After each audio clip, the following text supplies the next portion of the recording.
ನಮಸ್ಕಾರ ಗೆಳೆಯರೇ. ಇಂದಿನ ದಿನ ಒಂದು ಕವನ. ಆ ಕವನದ ಶೀರ್ಷಿಕೆ ಹೃದಯದ ಯಜಮಾನಿ ಅಂತ. ಒಲವ ಜೀವನ ಯುಗಾದಿಯಲ್ಲಿ ನಾನೇ ಬೇವು ನೀನೇ ಬೆಲ್ಲ.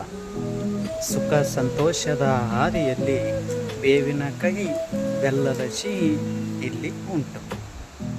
ನೀನೆಷ್ಟೇ ಕಹಿಯಾದರೂ ನಿನ್ನ ಪ್ರೀತಿ ನನಗೆ ಹಿತಕರ. ನೀನೆಷ್ಟೇ ಸಿಹಿಯಾದರೂ ಅದರಕ್ಕೆ ನೀಡುವ ಬೆಲ್ಲ ಮಧುರ.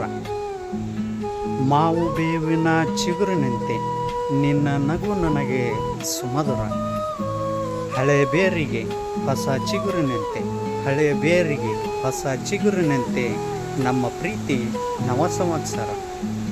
ನನ್ನ ಹೃದಯದ ಯಜಮಾನಿ, ನೀ ಜೊತೆಗಿದ್ದರೆ ದಿನವೂ ಯುಗಾದಿ. ನನ್ನ ಧೈರ್ಯವಾಗಿ ನಿಂತ ಯಾಮಿನಿ, ನಿನಗಾಗಿ ಹಾಕುವೆ ಪ್ರೀತಿಗೆ ಬುನಾದಿ. ನಿನಗಾಗಿ ಹಾಕುವೆ ಪ್ರೀತಿಗೆ ಬುನಾದಿ. ನಮಸ್ಕಾರ.